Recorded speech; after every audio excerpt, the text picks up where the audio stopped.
Michelob Ultra Tuscan Orange Grapefruit. My God, America is imploding. Something's about to implode, that's for sure. Welcome to Fanzone Debate. We are here for a big one. This is a big one. We got Cody Newberry and Mike Hanley going head to head in a debut match. If they win this, whoever wins this will go on to play later again on a road to a title. But for now, they're going to play each other. And we got some people, fun people here to judge with me. Brian, regular judge, always around, helping out. Thank you, Brian, for being here. And what do you think about Cody versus Mike? If nothing else, it's going to be a fun match. This is, Cody obviously is a pretty dominant debater, coming back out of retirement, out of, his break, whatever I call it. Can't say the retirement.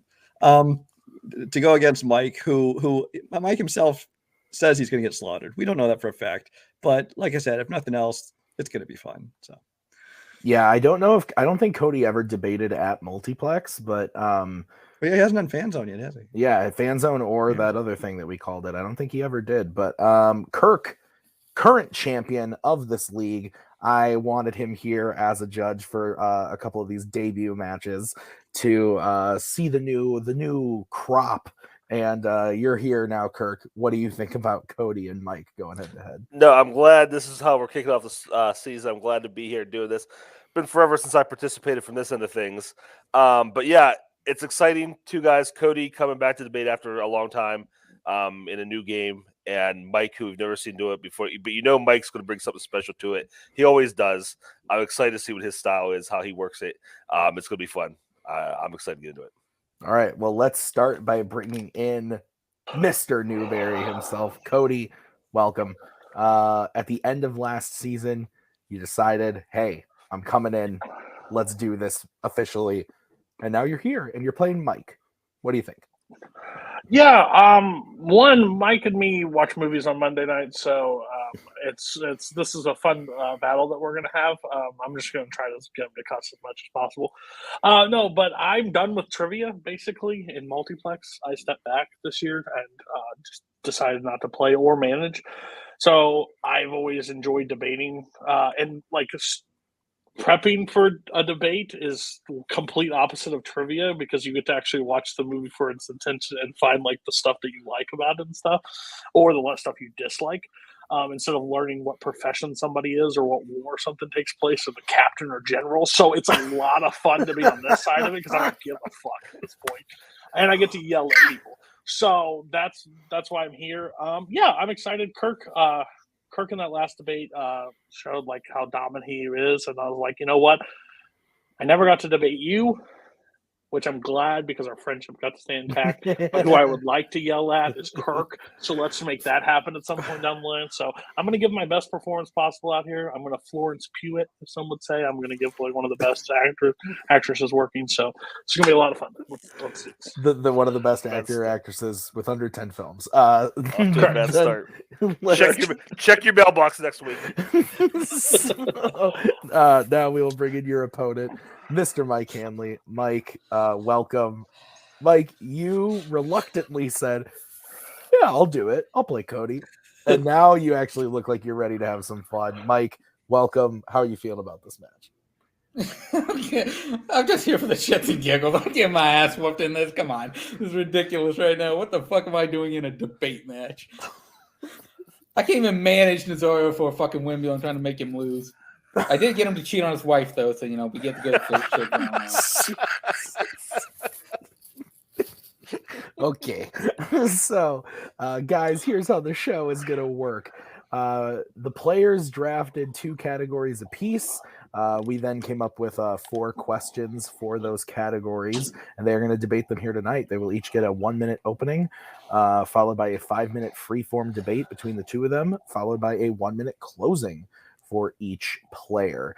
At the end of the question, Kirk, Brian, and I will write on our handy-dandy boards who we think should win that question. Best 2 out of 3 wins the point, and the first to 3 points is the winner. If we are tied at 2 after the 4 prep questions, we will go on to a bonus question. So, are there any questions from the competitors? No, let's do this. All right, let's do it.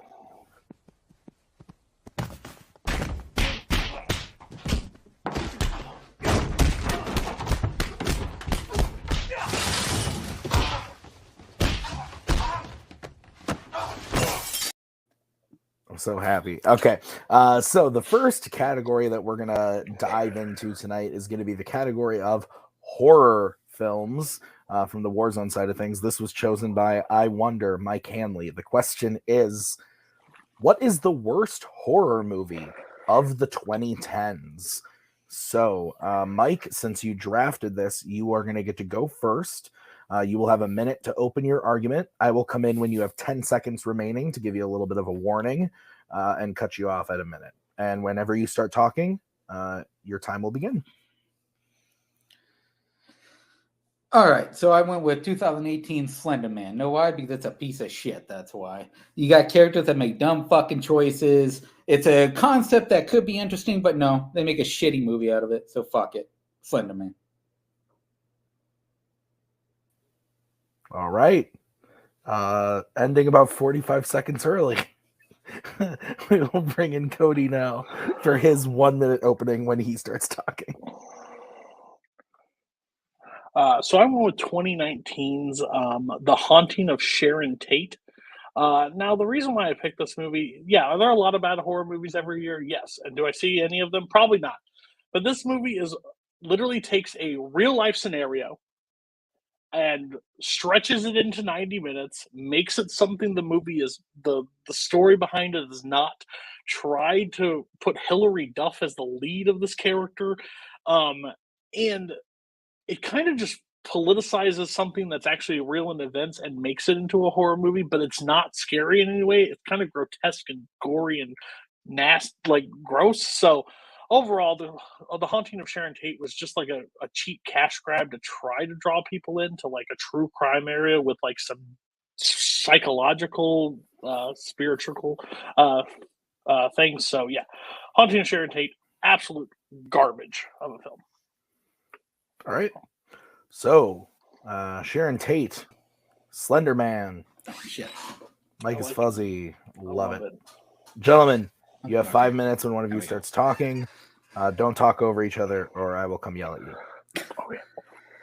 Okay, so you said for Haunting of Sharon Tate, it's gory. It's got that's what a fucking horror. That's what you're going to see a horror movie for the kills, for the gore and shit. And they got some gory shit going on there, especially during like the fucking dream sequence of like fucking death. Slender Man, they don't got jack shit of that. They got 4 dumbass girls walking around the fucking woods, knowing what the fuck's going on. Then they tell her, "Hey, do what you do for the Slender Man. You don't open your fucking eyes." What does she do 5 seconds later? She opens her fucking eyes. They're fucking made to die. Let them fucking die. The movie's stupid. At least Haunting of Sharon Tate has fucking Hilary Duff, who is trying to fucking act her way through it. The other movie has Joey King, who ain't doing jack shit. And the rest of them, who gives a shit? They ain't doing anything for the movie. Are you mean to tell me a teenage horror movie that has cheap, scary imagery didn't work for you in a way that made it actual scary or horror?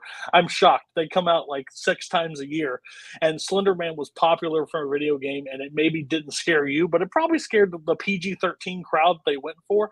The Haunting of Sharon Tate scared nobody. She walked around her pool. She walked to the end of her driveway. She saw the Charlie Manson girls running up and down over a thing that didn't even happen. Like, the whole thing was politicized to make it seem like Charles Manson was like telling them that this was going to happen the entire time, and her having so many nightmares for those cheap jump scares that didn't work whatsoever. And Hilary Duff's fake like scared the entire time. Like, oh my god, like this is a real woman that died, got brutally murdered, and just put out there for the public. And then you know what, the person goes, you know what? Let's make a movie about it that didn't happen the way, but let's kill her at the end and make it brutal and killing the real woman again. But they've done that with like Once Upon a Time in Hollywood, where they took the events and they changed it up. So this is change. Like, I don't want to see the event. And guess what? The director did do another movie with the same type of events called the fucking O.J. Simpson movie right after this one, which was even shittier. So if you like, he didn't even go for this one. He didn't even get pure shit for this one. He did the shittier version the next one. At least Slender Man just went, hey, do you know what? Let's make a movie about a creepy ass fucking thing, but not make it creepy at all. Let's just have him walk in the woods and the girls get scared over nothing. And they're not even trying to save each other towards the end. They're just fucking all dying. They don't give a shit about each other towards the end. Plus, the director had a career. And Shawnee Tate, he had a career afterwards. The director Slender Man didn't have jack shit. He went to TV. He couldn't even do movies after this movie. That's how shitty this movie was. He couldn't even get a fucking movie made after this. I mean, so for a horror expert, as a person that loves horror and has seen a ton of it, yes, this probably didn't scare you to a way, but these movies get pumped in the theater. They throw a PG-13 logo on it. They put the teenage kids in this room, and they get scared by the Slender Man, because if you look at the Slender Man, then you die. It has like that Ring footage. Like it plays homage to like the Ring. I understand where they were going for. Did every element hit for them? Probably not. But at the end of the day, it scared probably a subject of the audience to get enough people into the theater. The problem with The Haunting of Sharon Tate is The Haunting of Sharon Tate did not equal anything. So horror, yes, I would say has to have some elements of scare or something. The problem with this one, this was just pure gore for the sake of gore. And not only did Sharon Tate die in the 60s, she had to die again on screen, played by Hilary Duff, so her entire thing was ruined. I'm sorry. Yeah, so he made OJ's next. Well, so this was he started running, and then he took off with that movie. I don't care that he made another shitty movie. He made a shitty movie to start, and somebody gave him another job to make another movie. I don't care your guy went to TV. He probably has a better career in TV than he did in the movies. It has nothing to do with your movie. Your movie is the same thing as a Truth or Dare or anything like that. It didn't hit, but it hit for the demographic that needed to, maybe not for Mike Hanley. See, with this movie, they didn't actually kill Sharon Tate in this movie. In the dream sequence, they did, but at the end, she's surviving with the rest of them. They actually take out those fucking guys at the end of Sharon Tate movie, and then she goes to the black and white, where she talks about, I look at things through rose-colored glasses. So it gives a semi-happy ending for the Sharon Tate of this universe, just like they did with Once Upon a Time in Hollywood. Slender Man, they don't give anybody thing, and for the horror elements, gore and fucking damage, that is horror all the way. Fucking stabbing the shit out of people, stomping the hell out of them. They stomp the hell out of Tex. They kick the shit out of him. They bust him in the face 100 times and stab the shit. In the fucking dream sequence, they are brutalizing that entire Sharon Tate and her group of friends, and they do it in a brutal fashion, which is horror in itself. That's what you want to see in that type of movie. Slender Man, they don't have any gore. They don't have shit. They got a dude that Slender Man that's only there for like 5 fucking minutes, and then it's just goes running around the woods going, hey, can I find my shoes? No, I cannot. There's still graphic imagery that brings up the scare factor of that. And yes, sure, they kill the people in the dream sequence. At the end of the day, they're exploiting a real life event. It didn't work. Time. All right, Cody, you get to close your argument first. You have 1 minute when you start talking. The Haunting of Sharon Tate's just bad direction, bad writing, bad script, all across the board. The acting is awful. Hilary Duff just stretches out this entire film. The horror elements don't even work because they're not horror elements. They're just actual, like, real-life events that happen, but in a dream sequence instead of in the actual thing to the person that actually died. Slender Man, Truth or Dare, all these other movies that come out once a year, Bye Bye Man, these things that a creature comes out and is supposed to scare people, it's supposed to scare the younger audience. They get to go into these horror movies. It scared the shit out of people like that. It just didn't scare Mike Hanley because this fucker probably, watched people die at 3 years old in the back of a movie parking lot. I don't know, but I'm telling you right now, it worked for the demographic it worked for. It's just there's different elements to it that just doesn't work for Mike, and that's why it's the worst of the bunch. Something about shoes. That's all I know. All right. Ending about 5 seconds early, we will move over to Mike for his closing when he starts talking.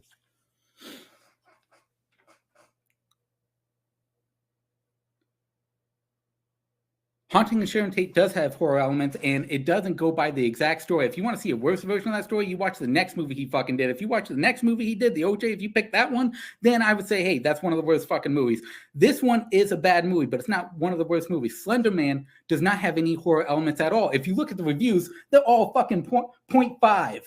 0.0. No one fucking loved that movie because there's no horror elements at all. It's just a bunch of girls running around the woods trying to find a dude that's only there for 5 fucking minutes. At least with Sharon Tate, you got the blood, you got the gore, you got the horror elements that there are some parts that people want to see of those horror elements that's shown it.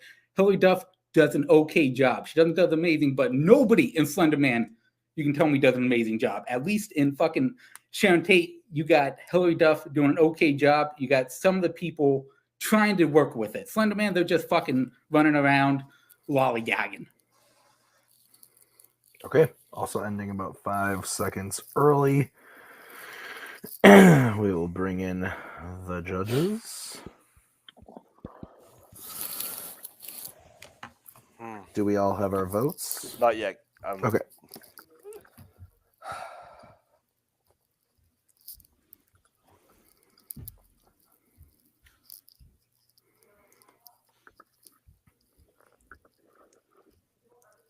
Okay, I'm ready. Okay. I'm going to start. This was interesting. I thought Mike did really well. So, Mike, there you go. Great job. I thought this kind of turned into which movie is scarier for a little bit, which wasn't the question.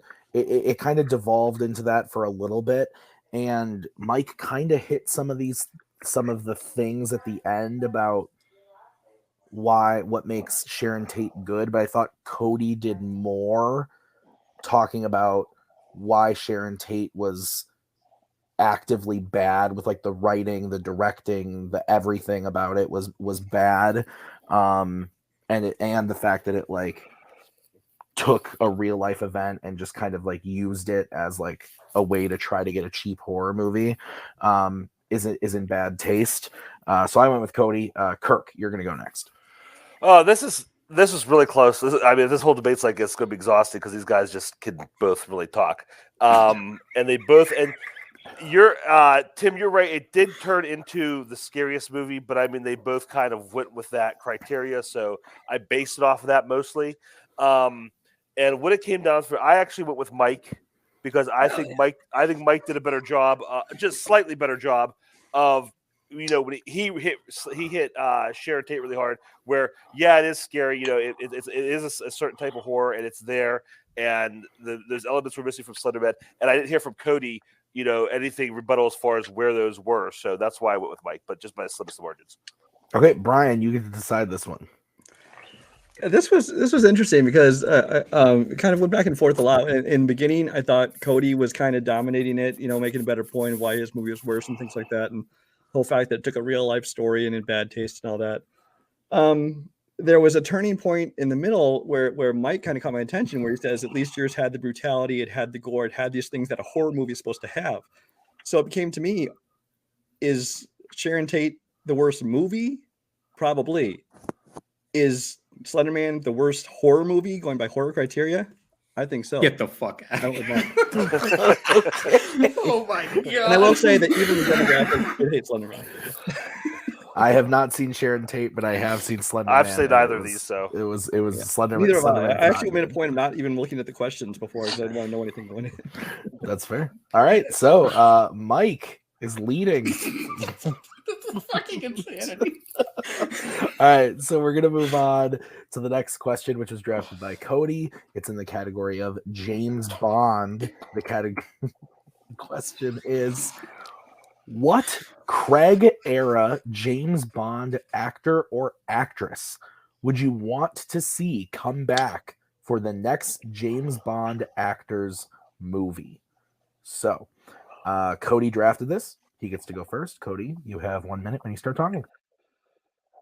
So there's one clear answer for this, and it wasn't actually until No Time to Die came out that this answer was solidified. It's Ana de Armas. I think by far the absolute right person to bring back into the series, whoever the next person is to take over the mantle.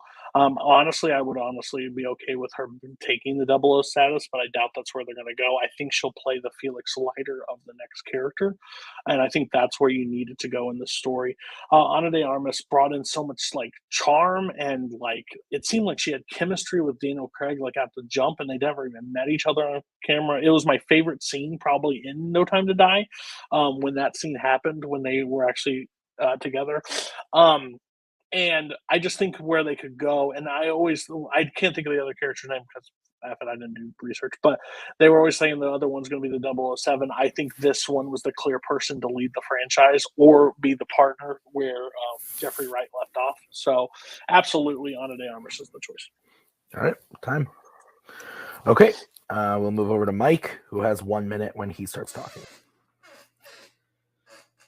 All right, so I went a different direction with this. I chose Jeffrey Wright, but as a new character to play the villain, Lord Humongous, a man with a big dick. And he's going to end up slapping the new James Bond, whoever plays the main character, in the face with it many times. Has a missile shaped like a dick that's going to be exploding on the United Kingdom. Jeffrey Wright is a perfect role for this because the man has the acting chops to pull off a villain role that we have not seen. Okay.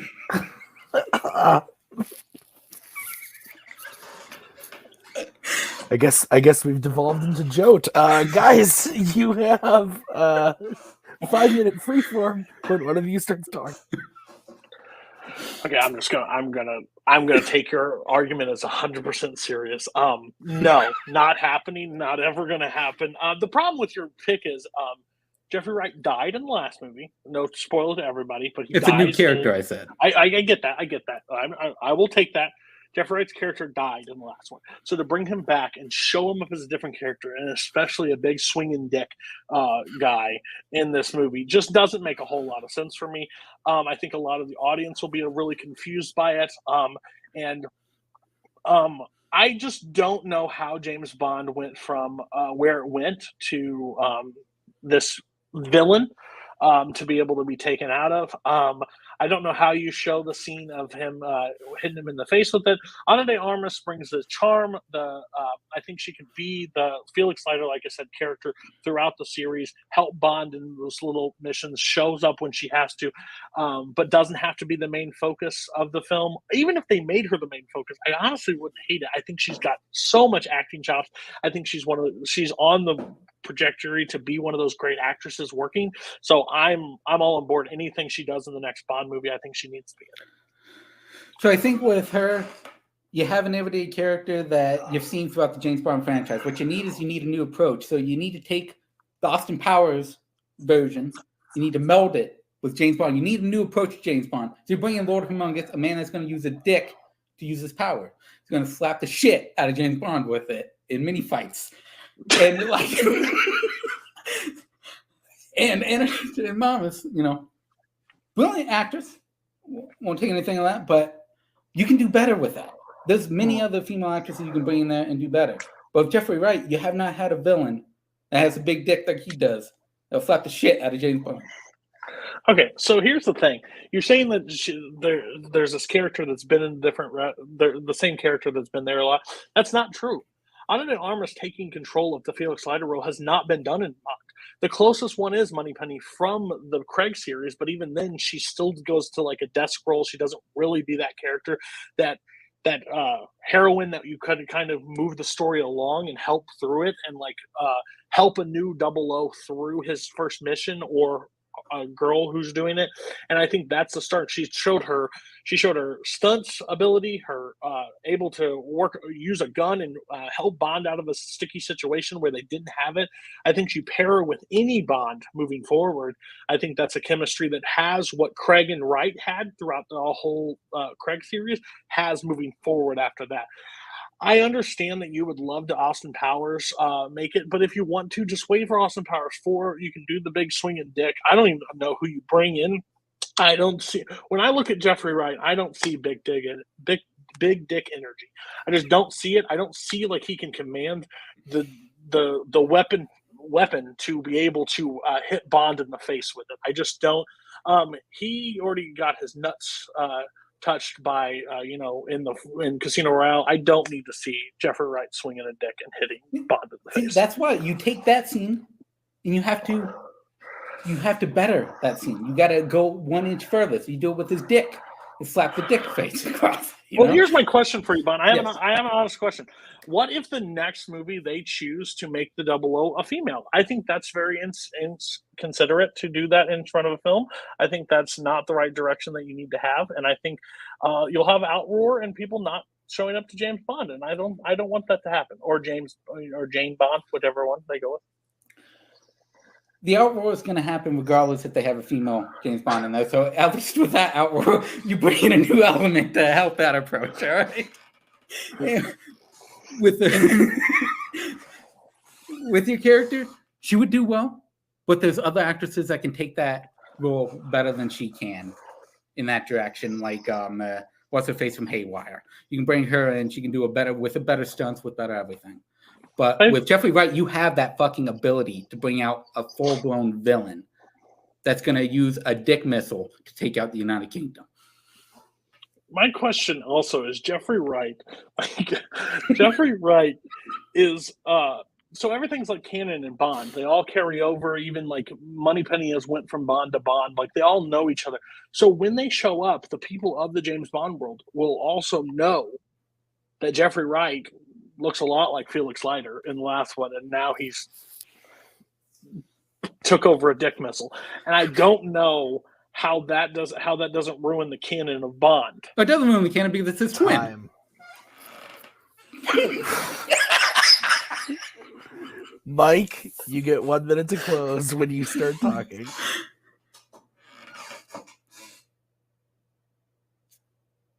So the reason that they will be able to recognize him, but it won't be the same person is because it's his twin. He's going to be using his dick to take out James Bond or Jane Bond, whatever way you want to go about it.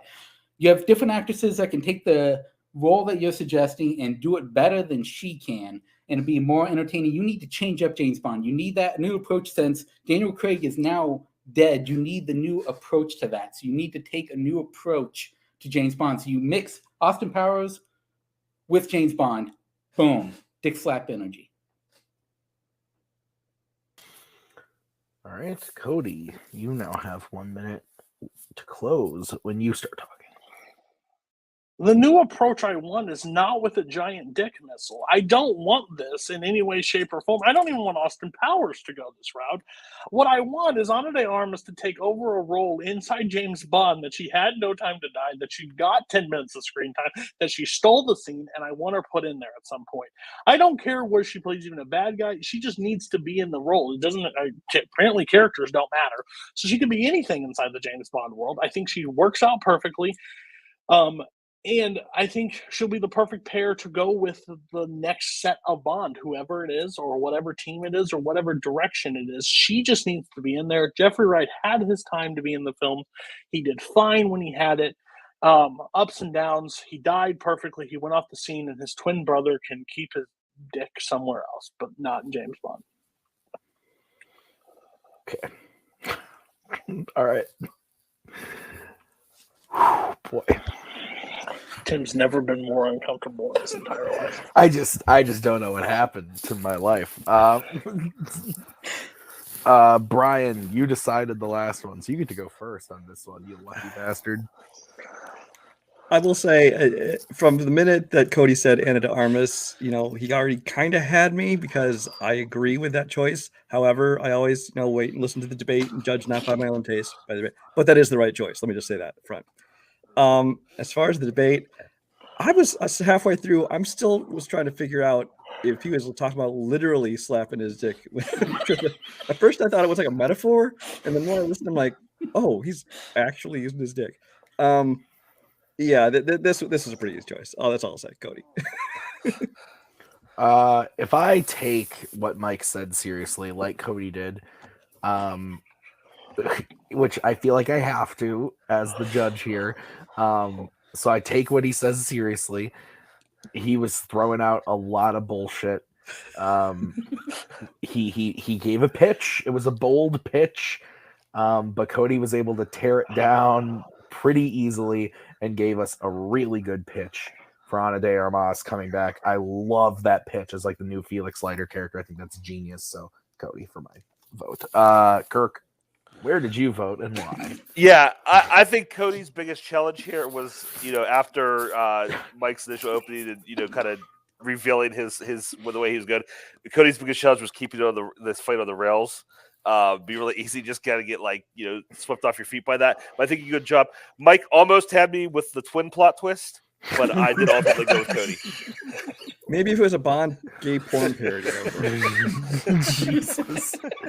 All right, so we are tied 1-1 as we get into the next question, which was drafted by Mike. It's in the category of horror icons, more horrors. So, Mike and Cody, the question is, who is the stupidest character in a horror icons movie? Mike, you get to go first on this. You have 1 minute when you start talking. Okay, so I went with Joey from Friday the 13th 5, A New Beginning. The man, who's a bigger man, mind you, with a chocolate bar that decides to go to the one dude in the whole fucking orphanage place that they're at that would not want a fucking chocolate bar that looks like a psychopath and went, hey, you want a chocolate bar? Then he fucking gets chopped in half because of it. Dumbass character. Didn't need one of the motherfuckers that did not get killed by Jason or a guy that played semi-Jason with Roy. All right. Ending about 30 seconds early, we will move over to Cody, who has 1 minute to open his argument. Why don't you look? This guy's not stupid. This guy's caring, considerate, nice. This man is not stupid. Who is stupid? Which I read the question wrong at original, so I corrected myself, and I told Mike ahead of time. But I'm picking Tommy Jarvis, but I had to pick a movie. I didn't know, I figured. But I'm picking the sixth one. The sixth one. Stupidest character. This character defeats Jason in the original movie. What does he do? He drives to the graveyard and brings the fucker back to life. You won? You brought him back. You want to talk about dumb? That dude offered a chocolate bar. This dude brought back the demon known as Jason back to life to kill. He may not die by the hands of this person, but all the deaths are on Tommy's hands. Hands, strike it from the record. So you guys have 5 minutes when one of you starts talking.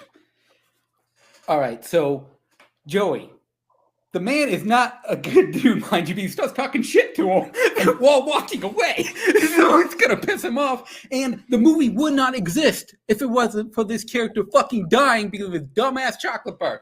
The reason the movie exists is because he fucking dies and the ambulance man is fucking Roy, his father, who sees him. So if the dude isn't dead, the movie doesn't exist. We don't have to deal with the part 5. We can just go back to fucking Jason like everyone wanted to in the first place. Now, Tommy, the stupidest character, he went to that graveyard to finish him. He's been fucked in the head for 2 movies because of the vision of Jason. He wanted to make sure the motherfucker was dead. So he went there. He accidentally brought him back. But what did he do? He got his fucking balls in order and he went, let's take his ass out a 3rd time. And he fucking does it again. The motherfucker kills Jason again. I have a question for you. Does Jason kill anybody else in that movie? Yes, he does. He kills his best friend that he rode along with him, that he wouldn't have any hands in dying whatsoever if it wasn't for the fucker that picked the metal pole, stabbed it in Jason. By the way, Jason, just for anybody who hasn't seen this movie, is getting eaten to death by maggots at this point. The he's dead. There's cobwebs, everything. Jason's dead for a long time. The fucker starts stabbing the dude, and lightning strikes it twice in a roaring thunderstorm. Good job, Tommy, you fucking moron. And brings back the demon known as Jason, and now Jason slaughters everybody. Tommy walks into the house eating a chocolate bar, offers his chocolate bar to other people, talk nice to the guy. He goes up to the one guy, starts talking to him, and the fucker takes an axe to his head. He was just trying to be considerate. That just means good people. Nothing good happens to good people. He was just trying to be nice and considerate, and he gets killed for his actions. Not stupid. Who didn't know the crazy son of a bitch was going to do? Because he was chopping wood. He wasn't chopping human beings. He was chopping wood and turns his axe on him. Fucking asshole. Not stupid. Nice. Jason would have came back anyways, but he came back at 8, 9, 10. Before he goes back many other times, motherfucker. So he would have came back regardless if Tommy would have shown up. But guess what? Tommy brings him back. He knows he fucked up by bringing him back. What does he do? He has cops on him, but he says, you know what? Fuck it. I'm going to stay here. I'm going to whoop Jason's ass a 3rd fucking time. Well, 2nd time, mind you, he whooped Roy's ass the 2nd time. But the dude, Joey, he went there to a guy who's in there for brutalizing people. The dude is in there for fucking murder with the axe. So fucking Joey goes up to him. Hey, everyone else doesn't want a chocolate bar. Let's bring it to the dude with the big ass muscles. Let's bring the chocolate bar to him. And then he starts talking shit to him behind his back while he's walking away because the dude said no. The dude said no 3 fucking times before Joey just went, okay, you don't want it. And he starts talking shit. So the guy's going to chop him in the fucking head. Without Joey going up with the chocolate bar, 5 does not exist. Because then he won't chop the dude in half, and then we don't have to deal with Roy anymore. You actually help my case. So actually, Joey's not the dumbest, not even the stupidest character in your thing. If he's been locked away for brutalizing, murdering people with the axe, then the people of the orphanage that gave him the axe is the dumbest part of your movie. Those son of a bitches. Who lets the dude that's been locked up in there with an axe give him the axe back? That's the stupidest character, not even Joey. Joey just walked around. Yes, is he has social skills? Not really. Did he offer a chocolate bar? Did he leave the chocolate bar down? He's like, oh, he doesn't want it. This is me. And then gets hit for it. It doesn't matter if Tommy tries to avenge this after the fact, after bringing Jason fucking back. The problem is the stupidest move in any movie ever is to bring the demon back. He also brought him his mask. And the buddy that he brought along, he goes, oh, I got a bad feeling about this. He's like, don't do it. And he keeps doing it. And then lightning strikes and he's back and his friend's dead. And it's because of Tommy. Tommy is stupid for driving all the way just to make sure he's dead. Bitch, have you seen him? You seen him recently? He doesn't show up anywhere, but all you do is go right to the person and kill. I don't care if he ends up avenging at the end of the day. The stupidest character is the person that actually brings him back. He's the reason he's back alive and killing people. Yes, but so is fucking Joey. And it would not exist if Joey wouldn't fucking brought up the chocolate bar. Jason comes back in later fucking movies regardless of Tommy because Tommy doesn't show up in any of the others after that. So we're not talking about other movies. No, but that's what I mean is that Jason comes back regardless. So this movie, he comes back, but he fucking steps up and kills Jason again. He steps up while cops are on, while no one's believing that Jason is alive. Tommy fucking knows it because he saw him. So he goes, I'm going to kill the motherfucker. Joey, dumbass, wanted a fucking chocolate bar. He wanted to give it to people. Chocolate bar. He wanted to give it to him. The dude didn't want a fucking chocolate bar. He told him 3 fucking times he didn't want it. Learn to fucking listen. He touched the women's laundry, but they didn't hit him with an axe. Time. Because of him. All right, Cody gets to close first on this one. He has 1 minute when he starts talking. Listen, the problem with Joey is, Joey's just a nice guy in the wrong place, wrong time. He's offering a candy bar. He goes to the women doing laundry. They don't shoot him in the head. They're like, get the fuck out of here. Okay, blah, blah. That's what the other guy could have done. If you're going to talk about stupidest part in your movie, apparently they gave the axe murderer an axe. That's their problem. They did it in their movie. I don't know. My thing is, Tommy kills the guy in the original movie. It's like hitting a walk-off home run, and what does the fucker do? Go in the stand, grab the ball, and throw it back in the field of play. What the hell are you doing? You already did the thing that you needed to. He goes in, he stabs, he brings him back alive. His best friend that he just drove with him kills him. Jason kills more people. It's all in his hand. And who cares if Tommy is the victor? He brought Jason back. If Jason comes back in other movies, that's not the point. The fact is, he's the reason that he is back. If not, he would have stayed in the coffin for maybe 100 more years. Who knows? Same people that let him out of the chains in the water. The people that bring that character back is the dumbest characters possible because this is a killing machine, and now he's going to go killing people. Tommy, fucking moron. Dumb. Time. Dumb. I like that. All right, Mike, you have 1 minute when you start talking. So I didn't say axe murder, and Joey is the biggest fucking idiot in the world because he sets the whole fucking movie in motion by being the dumbass that he is and going to the one dude you do not want to go to that's already been there for fucking killing people, getting in his face and talking shit to him while walking away. Dude brutalized them, and that's how Roy is fucking born. Tommy, he fucks up, makes a bad decision, but then he takes that decision, he runs with it, and he fucking kills Jason again because guess what? He knows, like everyone else, Jason never fully fucking dies. He always comes back. So that's why he showed up to that fucking graveyard to make sure the motherfucker was going to be dead. He came back. He fucking killed his ass again. He stepped up like he always does. And he fucking kills Jason again.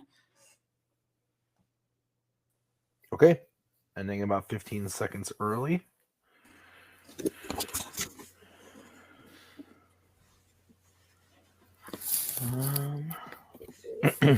Okay.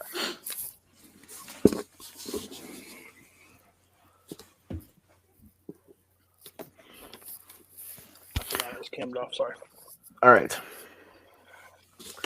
Are we good, judges? Mm-hmm. Yeah. All right, Kirk, you are leading this one. Okay. I've seen neither of these movies, so I have to take everything based on what you guys said. So if there are plot details that I'm overlooking, that's just kind of how it is, because I don't know them other than what you told me. And based on the arguments, I think came down to, it was kind of similar where both characters were responsible for the events of their movies. Cody was saying he was dumb for bringing him back, and Mike made the argument. Well, he would have been back anyway. He would have came back, and I think Cody did a good enough job of shooting that down. Mike came back with, well, he finished the job. If Mike would have come back and said he finished the job and given me points of how he was not a dumb character doing that, I probably would have went with Mike. But because I didn't hear that, I ended up going with Cody. Okay, Brian, where are you voting? I agree with Kirk on that. I think they had very similar arguments. As far as they were people that caused the events of the movie to be able to happen. I also think that both debaters were better at arguing against the other person's choice than they were for their own. I think both of them, I thought, did that very well.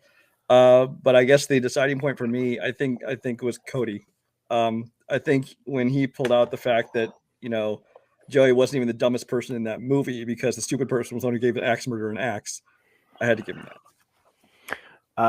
I also went with Cody. I think the big thing for me, having watched these movies a lot in the last year and a half, and is one of those facts is that when Cody said he would have stayed in the ground another 100 years or whatever if it wasn't for Tommy, is 100% true, because he's at the bottom of the lake at that movie. The only reason he comes back in 7, 8, 9 is because he was resurrected in 6. So that point was really big for me. Also, the beginning of Jason Lives, as stupid as Tommy is, slaps. They spoof Bond in it, and it's great. But the point goes to Cody. Cody is now winning 2-1. As we go to the final question of the prep round. Mike needs to hit this to send it to sudden death. If Cody hits this, he will be the winner. So the question was drafted by Cody. It's in the category of actors and actresses, specifically Denzel Washington. The question is, which Denzel Washington movie should Denzel have been nominated for but wasn't? Again, we were talking about the Oscars, nominated for the Oscars. So, Cody, you are going to get to go first on this one. You have 1 minute when you start talking. Denzel is kind of a weird character, a weird actor that the Oscars kind of overlooks at times. Like he gets praise for other stuff that he should have, and doesn't get praise for the stuff he really should have. And the one that I picked out, there's a lot of choices that I could have went with, but I went with Frank Lucas from American Gangster. I think American Gangster is a long movie overall, but I think overall shows the best range of Denzel, especially in the 2000s, is basically he goes from like a nice family guy, creates this network around him that's so tight knit, but he's the quickest to pull a trigger and blast somebody in the face tomorrow if they cross him or they don't do what he says. His range in that role is insane. Just his ups and downs. I just love it's always got the "my man" quote from it, but when he's the nice guy, looking great, but then all of a sudden the next scene he's pulling a gun and taking somebody out. He just goes up and down, and his ruthless Denzel is the best Denzel. When Denzel is able to be that mean character, he's better than any other. Time. All right. We will move over to Mike, who has 1 minute to open his argument when he starts talking. All right, so I went with Book of Eli as Eli, a blind man that no one knows is blind up until the end of the film. You want to talk about brutality? This motherfucker, as a blind guy, is chopping people in half and fucking nailing all of his shots. I think his acting is fucking extraordinary in this fucking movie. The way he's able to overtake Gary Oldman in those scenes together is fucking incredible. I think that his range with Mila Kunis, the scenes with Mila Kunis are great, and the way he presents himself as a guy that's not able to, the whole movie, you don't know why he's wearing the sunglasses the whole time. He's able to take being blind to an advantage throughout this movie, and he does it in an extraordinary way, and that ending is so fucking incredible with him passing away the way he does, all because he wants to get the Bible, the greatest book, in the hands of someone that can get out to the world. All right. American Gangster, Book of Eli. You guys have 5 minutes when one of you starts talking. I love Book of Eli. Book of Eli ranks in those same categories of like Out of Time, Man on Fire, Equalizer, Equalizer 2. Good good action type movies. But overall, the range is still the same with Denzel. I've said this on record. If anybody can ever point out a movie that he's been bad in, I'll Venmo you some money because I don't think he's a bad in any movie he ever does. Does he do bad movies? Absolutely. I just don't think he does anything extra into that movie to make him any better in that movie than one, the nominees that year, two, that he's able to take this character beyond the point of where he is. It's a by the book action movie that he does pretty well. And yes, he's wearing sunglasses. Does it turn out he's blind? Wow, you're doing all that blind. Well, Denzel can see he's not actually blind. So at the end of the day, the role is still the role. And him being Frank Lucas, an American Gangster, with Ridley Scott directing him and showing that versatile of being like the family man, the guy that protects his own, that won't let anybody through, but then the quickest trigger to take out his own family members that cross him while Russell Crowe is on him is like top-notch Denzel acting in the 2000s. Denzel Washington is good in American Gangster, but the concept of the rise and fall of a gangster like he does has been done before, so it's nothing new. And Denzel, he does good in it, but everyone else does the same amount as he does in it. Book of Eli, Denzel is a true fucking standout of that. Especially out of Gary Oldman, who's a fucking amazing actor. In a lot of the roles he takes, he plays a cookie cutter role that Denzel overtakes in this movie time and time again. He's a standout performer in Book of Eli. He's able to make you believe that he's hitting all these shots, that he's chopping people in half while you believe he's seeing. Then you find out he's fucking blind the whole time. He's been acting.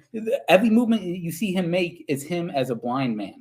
That's how he is playing it, and he plays it so well. American Gangster is good, but there are better versions that have been played other than Frank Lucas. Yeah, I understand the rise and the fall of a gangster has been done, so like that doesn't discredit Denzel's performance in it and doesn't make it Oscar worthy. The same viewpoint is there's been millions of biopics and millions of people have been nominated for an Oscar for playing a real person. Doesn't mean it discredits it anymore.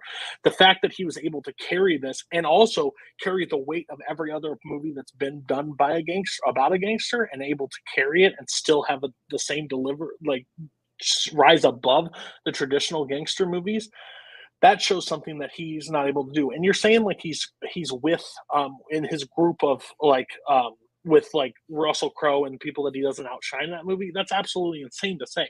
He is the star of that movie. He rises above everybody else. Russell Crowe plays off of him, which makes him even better. Your movie, yes, of course you're the standalone. What, you're going to nominate Goon number 4 in the movie to be like the best supporting actor? Gary Oldman's the only standout else in that movie besides Denzel. It's a movie that he carries by himself, just like Equalizer. Is it a good performance? Sure. Is it Oscar worthy? Absolutely not. It doesn't carry anything extra to make that movie insane above what it does. You don't think he's pulling those shots. Most of the time, you probably think it's a stunt man. The man's 60. He ain't doing that shit. Josh, God damn it. Josh Brolin and fucking Russell Crowe definitely hold their own with Denzel. Denzel is not the standout performer in American Gangster. They are all, it's a community fucking piece movie. They all pull their weight in that movie the same. He is not the standout performer. He has done better roles like Book of Eli, like fucking Training Day playing a villain. You want to see a villain role of Denzel that he stands out? That's fucking Training Day all the way. He does not match anywhere near that with American Gangster. Book of Eli, he fucking is able to take a role that most people would not be able to take, a standalone role that he has to hold the movie by himself, and he's able to pull it off against hierarchy actors like Gary Oldman, Mila Kunis, fucking what's his face? Michael Gambon. Sorry, Michael Gambon. Fucking fucking Dumbledore. God damn it. my thing is Denzel Washington in that year of 2007 could have been nominated. Fucking Johnny Depp and Sweeney Todd was nominated over the man. He deserved the role. He deserved the part. And I'm telling, and you're saying Training Day. It's a perfect example. Thank you for bringing up Training Day. The last time the man won Best Leading Actor, he deserved the role for it because he was able to go back to that same ruthless side, but actually show more heart than Alfonso ever shows in that movie. ever. Alonzo, he doesn't show any kind of remorse or anything throughout that movie. This one, he actually shows that heart. So that duality of a character of I will cut you dead in the middle of the street, and I will also have your back till the end. Time. Insane. All right. Mike, you get to close this one first. You have 1 minute when you start talking.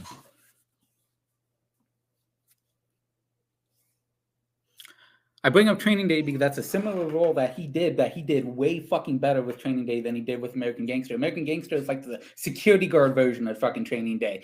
Book of Eli, he's able to show his acting chops. He's able to show his range as a man that is alone in this world, and he only has a few people, nobody he can fucking trust up until Mila Kunis, who he barely fucking trusts. He uses that ability to run through that movie the way Denzel can. American Gangster, a good gangster movie, but not a fucking echelon for an Oscar performance. Okay. Move over to Cody, who has 1 minute to close his argument. Listen, I will sit there and say that Book of Eli, he's the standout in that movie, and I won't deny that. But the thing is, he's the only standout in that movie. It's a typical action movie where he's the main chess piece moving the entire story along, and there's one bad guy. His name is Gary Oldman, and that's it. Everybody else, he rises above. The thing is, Denzel Washington able to start as the entry level into this family and take over the family, combat against Russell Crowe in a Ridley Scott film, and take that character beyond where it was supposed to go. It could have been a typical cut like Gangster Squad, missed the mark, everything. Security guard film, that's insane. This movie has so many layers to it, and his role is so powerful. Johnny Depp got the Oscar nomination over this man. He deserved it. His scene where he's like the loudest one in the room is the weakest one in the room is one of my favorite scenes ever. He's able to deliver that with such a clear cut when somebody's so boisterous and so loud. He's able to bring it down and tell you exactly what that character is supposed to be. Great performance. Time. Okay.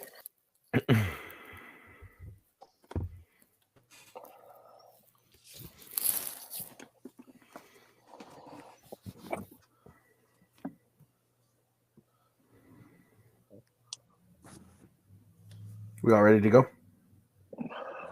Okay. Thought this was good. This was interesting. Would not have picked either of these movies actually myself, but I think both are interesting choices. So I went with Cody.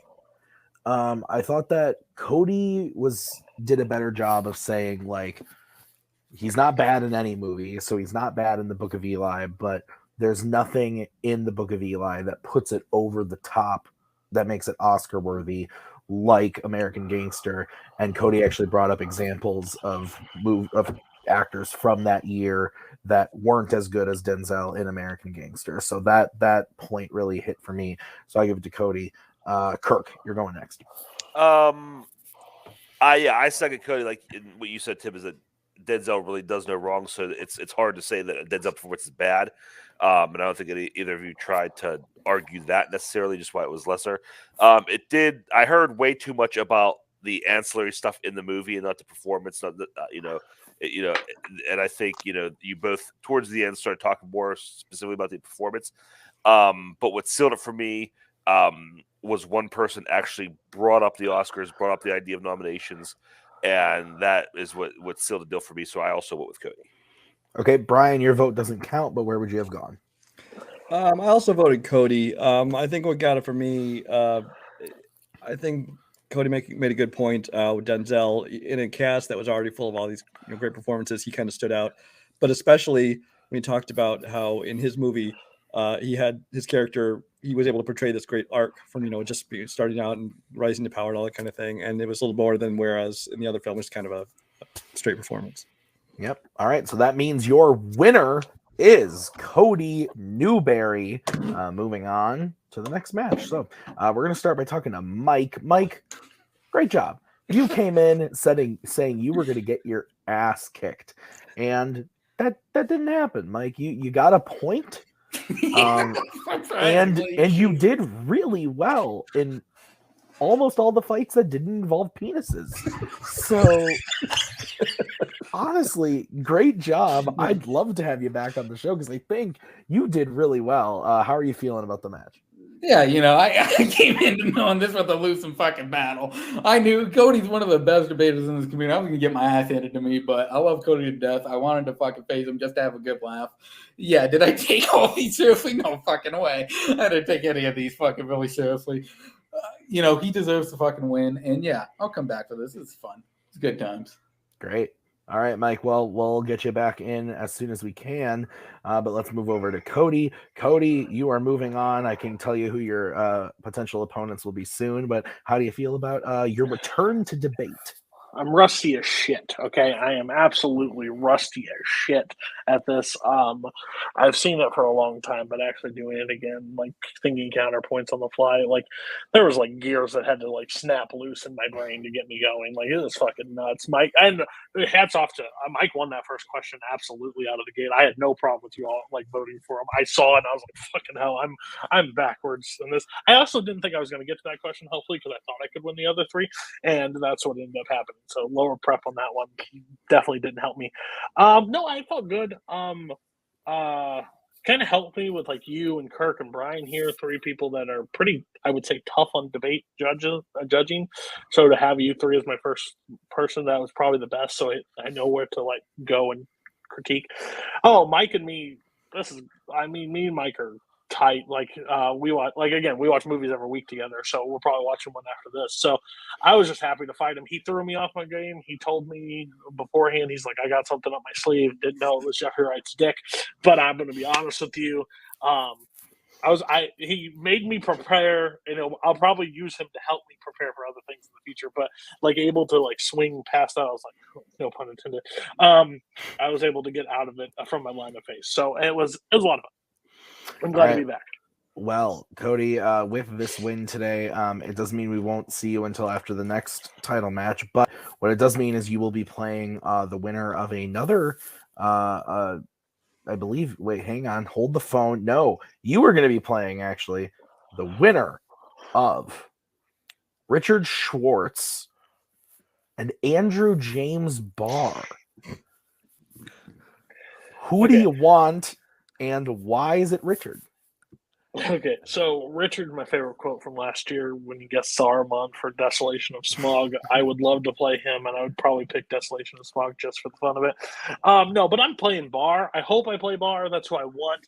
Listen, I'll pick quotes for Barr. That's what I want to do is pick quotes because he'll misquote everything while he does it, and I'll win that debate easily because the man couldn't quote a movie to save his freaking life. And I'll say that because having him on YLS for too many times. No, I think Barr would be God, do I want to smash Barr? Like, that would just be the ice. He'll pick musicals and something pretentious that he's seen 45 times, but not like classic movies, like good movies that he hasn't seen. Yeah, I'm ready for Barr in the worst way. God. Oh, such a hack. Such an absolute hack of a person. Like, knows movies but doesn't know shit. He got KO'd by Mike Hanley in Fandom, so if he picks anything in Fandom, he doesn't know it. So I've got a great shot. So, yeah, bring me Andrew Barr. That'd be a lot of fun. All right. Well, that's going to be happening in a few months, but I'm looking forward to it when it does. So, Cody, congrats on the win. Let's get final thoughts, starting with Brian. Yeah, I mean, I think it's an interesting first match for Cody coming back because, like he said, he's a little rusty, and for him to come back against Mike, he said himself that Mike was going to throw him off his game, and he absolutely did. I mean, part of that with the big swinging dick and all that kind of thing, but also just with Mike's debate style and personality, is he's real laid back, he's real friendly, he's real jovial, and Cody's strength in his debates is when he gets angry and exasperated and all up in arms and yelling at people.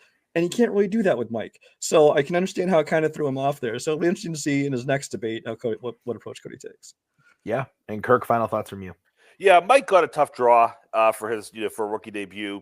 With Cody, rusty or not, is still, one of the all-time best at this. So he gave it a great shot, and I want to see Mike come back because I think if he, hones his skill, I think he got his feet wet here, and if he understands what's going on and how to just tweak things a little bit here and there, he could be dangerous. I think he has, like Brian said, a real unique style that could throw people off. So it's going to be fun seeing what he does in the future. Yeah, absolutely. So that's going to do it for us today at Fanzone. Thank you to Mike. Thank you to Cody. And thank you to Kirk and Brian. We've got a lot of stuff coming up. In 2 weeks, Caleb Coho is taking on Cameron Holtzman. And then after that, another debut match. Robert Kastner and Jack Pinchuk are going up against each other. So, and then pretty soon, we're going to get to see Kirk back in the ring against someone in some of those people I just said. So yeah, fun. All right. So guys, thank you so much for watching. We'll see you real soon with the next match. Until then, have a good one.